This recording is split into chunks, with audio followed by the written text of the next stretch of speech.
Hello, my name is Boles, and I've got a project today that's going to be kind of interesting, certainly a new deal for me, and let me show you what we're doing.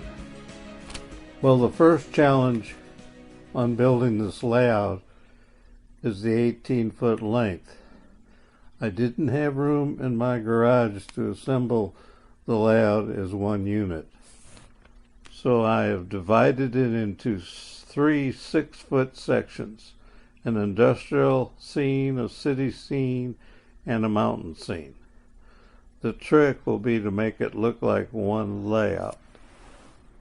Now it's kind of full of things here that I will be bringing you up from the beginning, but I just kind of wanted to let you know what this video was going to be about. This is going to be a project that I've never really considered.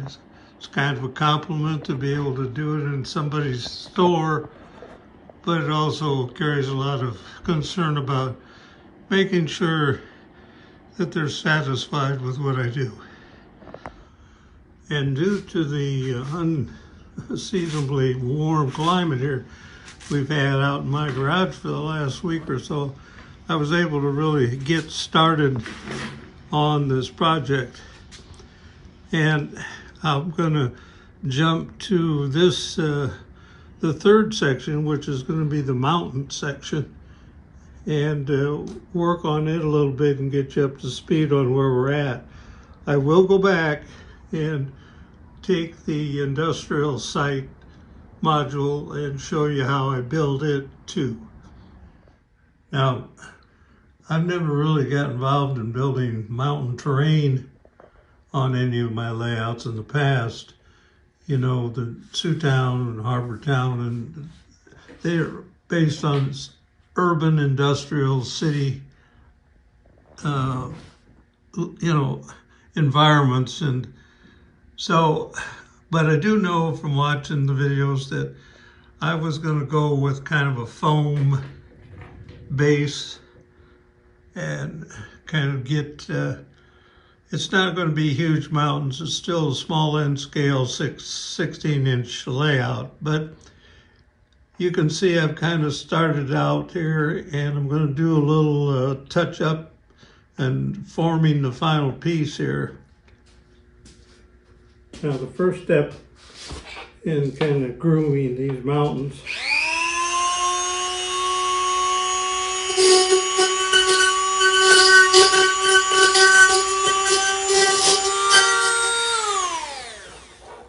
you can just see that I'm kind of trying to blend in the terrain in a rough draft. And I'm going to go ahead and work on that, and we'll come back a little later. Now, next I've taped off the mountains, and it may seem a little strange, but again, I've tried to warn people, you know, my techniques are a little frightening. But you'll see why I do this a little later here in the show. But I'm going to cook up some landscaping material here and get this covered. And I'm going to be using a product called Perma-Scene. It's been around a long time. I don't have any issues with the other ones, but this one works pretty good, and I'll show you how it works. Now I'm going to start covering all this topography, and the reason I chose this Perma-Scene is it's a little coarse, and I've used other products, but for this kind of topography, land feature, whatever you want to say, I think it'll have a little more of a mountain look than Sculpt and Mold and some of those other ones do. I'll start to work this a little bit.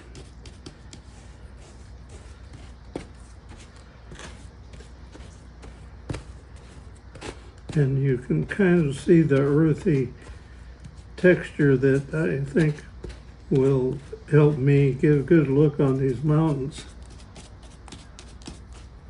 Another thing that I think is kind of good about this product is, if you notice, I can kind of create erosion and get away from that baby smooth look that some of these mountain terrains have. This, when I put ground cover on top of this, it really starts to look like some good old rugged mountains. Here's an example of why I like this product. This is kind of a plateau thing. Doesn't look like much on foam, but notice how I can create some erosion coming off of the bluff down onto this kind of meadow. And that's really nice when you can already get that preformed in this. And when you go in there to start detailing the landscaping, it really gives you a lot to work with. The sun's going down.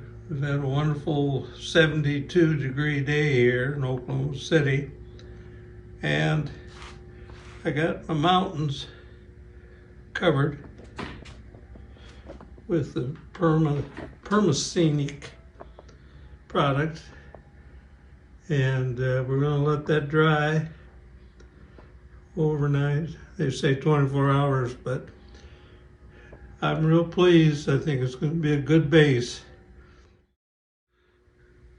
Finished covering the Perma-Scene mountains we did, and did a wash. It's really, I didn't really paint this. It's a interior latex color that we have on one of our living room TV room, and it's more of a wash than a real paint job.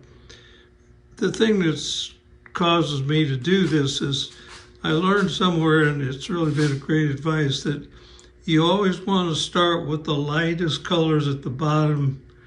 And as I build this mountain scenery, it's going to become pretty elaborate, but it's helpful not to start with a real dark pattern, but rather something light like this that you can build the other shades upon. Now I needed some rock formations in my mountain scene, and I didn't really see anything out there that I thought was going to work. And number two, I've never done a lot of mountains. Most of mine is city stuff, and there's no big topography issues. But anyway, I needed some kind of rock outcroppings. Wasn't into the plaster science, so I wasn't sure I could come up with what I wanted. So what I'm going to do here again, it's always kind of scary, but I'm going to take some these are thin pieces of this real lightweight balsa. You can get that at Hobby Lobby. And I just kind of nicky-knack, I guess what you'd call it, outcroppings. It's not very obvious as to how this works yet, but just kind of stay with me here. It's always a little scary. And there's no rhyme or reason, again, to this. And what I'm going to do now is put a little glue down. Oops.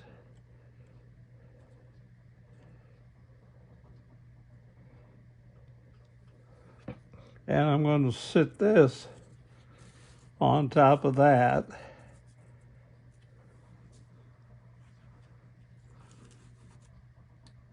Kind of like that.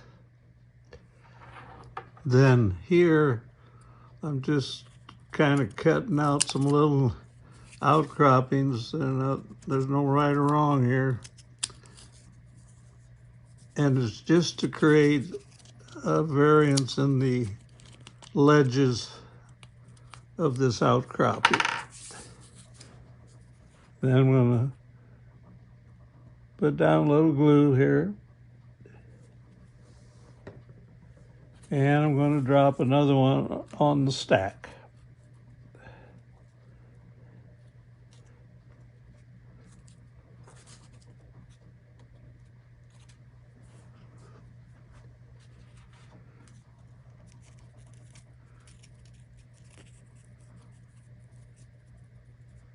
So you can kind of see how we're beginning to build some strata. I switched the camera around and got the sunlight working for us here a little better, get a little better view of what we're doing. I put some weight on these and let them sit for a while. They don't have to sit all day or anything. Just let that glue set up, and then we'll move on to some more. Now next I took a piece of balsa wood. I don't know what this is. It's like about a 1/4 of an inch. It's thicker than the little thin pieces that I was building the strata with. And I kind of butchered those up a little bit. And they're going to plop down here next.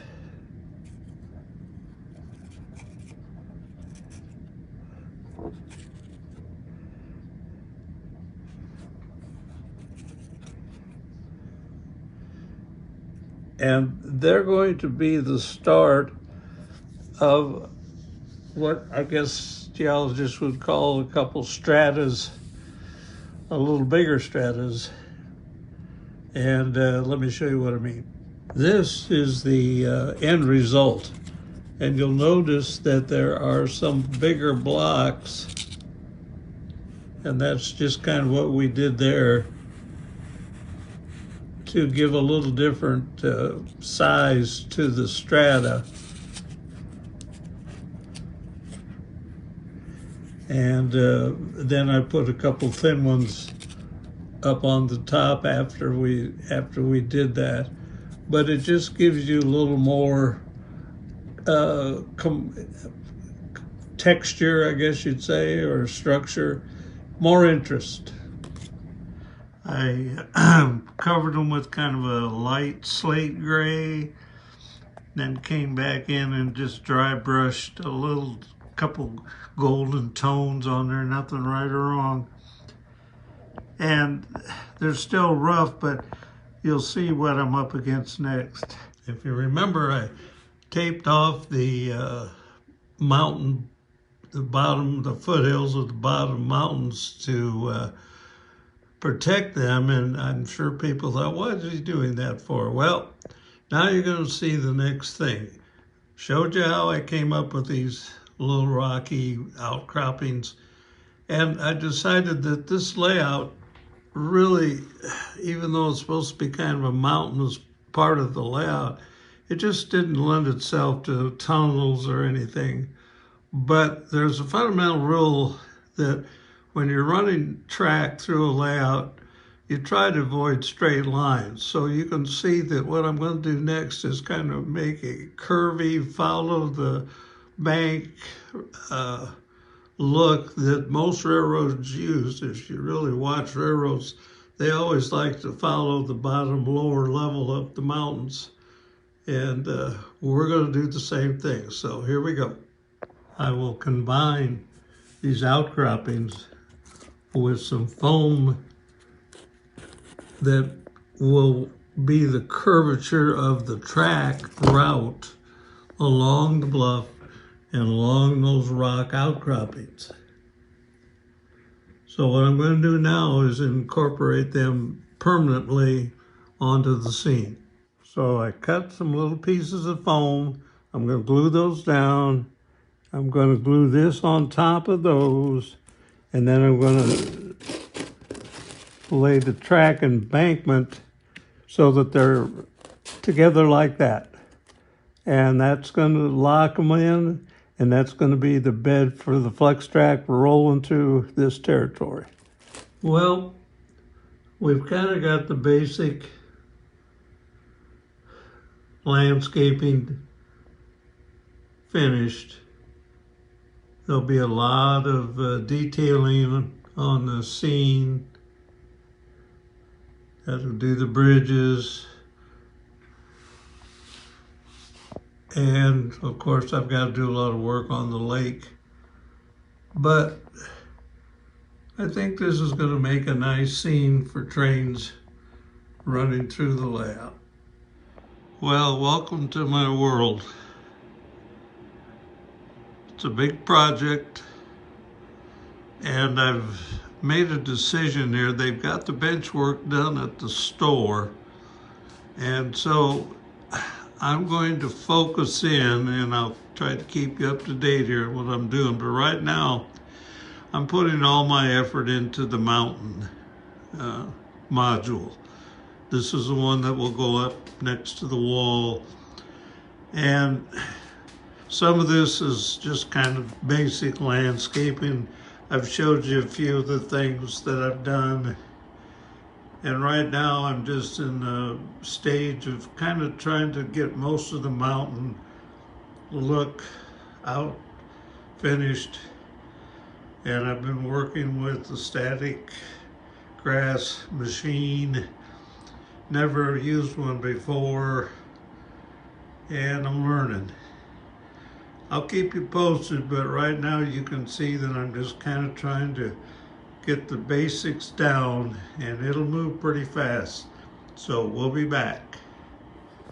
As I've warned viewers in the past, some of my techniques can drift towards frightening. And being freelance, I kind of create ideas and plow right into them. And this pond slash lake, and by the way, for those of you who do not know the difference, it's a vague line between a pond and a lake. I'm going to call this a pond, but only because I think ponds are typically shallow, lakes are typically deep, and they both can have dams, which this one has, and it has a contributory water stream that kind of helps feed the dam and add some interest. However, I cannot geologically explain exactly what that's all about back in there, but it's an attempt to add some interest and to create a reason for the pond to exist, and to also get fed enough water to create kind of a dam. And on the other end, I'm working on a dam to kind of shut it off to go downstream. I've used this tissue paper bottom lake thing on several other projects. It's on YouTube a lot, and it's worked for me. It's not really very complex, just some 50-50 water, glue, and dab it down here, and drop the next one in. And they usually will go about 2 or 3 layers. I don't have a particular point yet, but what I'm trying to do here, you'll notice that there's a plaster base that I'm covering. And that's because when I dug this hole for the pond, the pond was going to be an inch deep, and it just was too deep. So I poured a little base of a sculptor mold to kind of raise the water level, the base of the lake up, so it was more of a shallow look. And that's kind of what's going on here. And we'll let that dry. And then tomorrow we'll put a base color down before we pour the water. Now I'm finishing up putting the base color for the pond water. And I did this in 2 steps. First I did a kind of a sky blue, and then I came in and did a green over it, and it kind of, the blue kind of seeps through a little bit, and I didn't just coat it like painting a house. And when you put the clear over this, you'll kind of end up with some bluish tints, and it looks a little better than just pouring it on one flat color. I have finished the first section of the layout. The second pour of realistic water on the pond is dried. The track along the mountain route is in place. The rail yard track is laid. The unincorporated village is a collection of structures from Woodland Scenes, Downtown Deco, and a bar mills kit that I put together. The lighting is by Woodland Scenes and includes the buildings, a water tower, caution light entering the town, and the street lights. It is ready to be installed at the store. Well, today we're installing the first section of the layout. Ed and his employees will finish the detailing of the scenes, adding DC locomotives and rolling stock. The layout will be powered by Digitrack. At the far end of the mountain track route, it'll go through the wall and into another room and a hidden staging yard. There will be a second video on this progress on the layout to follow shortly.